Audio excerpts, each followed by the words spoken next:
Hello, আসসালামু আলাইকুম। আমি দুলালী সাজিয়া ফ্রম নেচারাল লাইফ। আমি এখানে শাকে নিয়ে নিয়েছি 1 কাপ। তোমাদেরকে দেখিয়ে দিচ্ছি। শাগও দিয়ে তো অনেক রকম খেয়েছো, এবার ফ্রেশ কোকোনাট মিল্ক দিয়ে শাগও রান্না করে খেয়ে দেখো কেমন লাগবে। আমি এটা দিয়ে সুন্দর একটা ডেজার্ট বানিয়ে দেখাচ্ছি তোমাদেরকে। এই গরমে খেলে খুবই শান্তি লাগবে। শাকগুলিকে আমি ভালো করে একটি পাত্রে পানি দিয়ে দিয়েছি প্রায় 3 গুণ। আমি 1 কাপ সাথে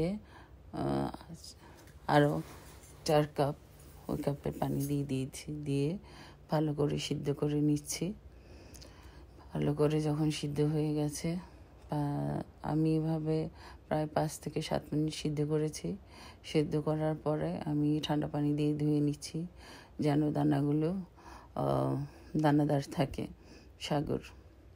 তো দেখো, এখন আমি এখানে প্যাকেট কোকোনাট মিল্ক নিয়েছি। তোমরা চাইলে ফ্রেশ কোকোনাট মিল্ক নিতে পারো, ওটা আরও ভালো হবে। তো আমি কোকোনাট মিল্কটা নিয়ে ভালো করে জাল দিয়ে নিচ্ছি। খুবই সহজ এবং শর্টকাট একটা রেসিপি। যে খাবে সেই খুব খুশি হবে এবং খুবই ভালো লাগবে। আমি কোকোনাট মিল্ক দিয়ে তারপর রান্নাটা করব, কিন্তু তোমরা মিশ্রি দিয়ে, আর সেটা হচ্ছে না তাল মিশ্রি। যাই হোক, তোমরা চিনি দিয়েও করতে পারো। আমি একটু ডিফারেন্ট স্বাদের জন্য করছি। তো আমি মিষ্টিগুলিকে একটু ভেঙে নিয়েছি, তো ওই স্বাদ অনুযায়ী। এবং আমার মিষ্টি যতটুকু যে খাবে, কম মিষ্টি খেলে কম দিবে, বেশি মিষ্টি খেলে বেশি দিবে। এভাবে একবার করে খেয়ে দেখো, ভাল লাগবে অনেক। তারপর ভালো করে আমি নারকেলের দুধটাকে জাল দিয়ে নিচ্ছি। আর যারা দেখছো তারা যদি আমার ফেসবুক পেজ থেকে দেখো তাহলে অবশ্যই ফলো করবে কে। আর যারা ইউটিউব থেকে দেখছো অবশ্যই সাবস্ক্রাইব করবে আমার চ্যানেলটাকে যদি ভালো লাগে। আর লাইক দিয়ে সুন্দর সুন্দর কমেন্টস করবে, এবং যদি বেশি ভালো লাগে অন্যের সাথে অবশ্যই শেয়ার করবে।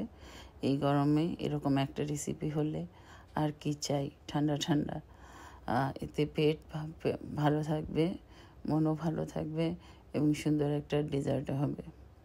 তো আমি সুন্দর করে এখানে কিছু ফ্রেশ নারকেল দিয়ে দিচ্ছি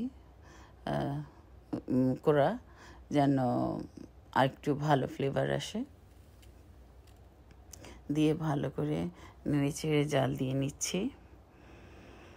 আমার শাকও প্রায় হয়ে আসছে। আমি এখন তোমাদেরকে বাটিতে নিয়ে ফেলেছি। নেওয়ার পর এখন আমি পরিবেশন করব।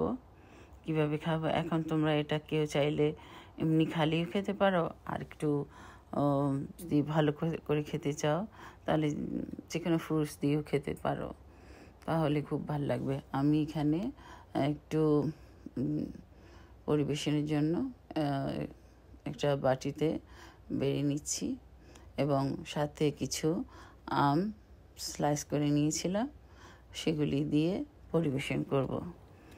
তো এভাবে তোমরা অবশ্যই বাসায় খেয়ে দেখবা। শাককে আসলে যেভাবেই খাক, এই গরমে শাকও আমাদের শরীরের জন্য, স্বাস্থ্যের জন্য অনেক ভালো একটা জিনিস। এটা আমাদের সবারই মানে গরমে খুবই একটা ভালো কাজ দিবে। দেখো, আমগুলি দিয়ে যখন ঠান্ডা ঠান্ডা খেয়েছি, এত ভালো লেগেছে যা বলার মতো না।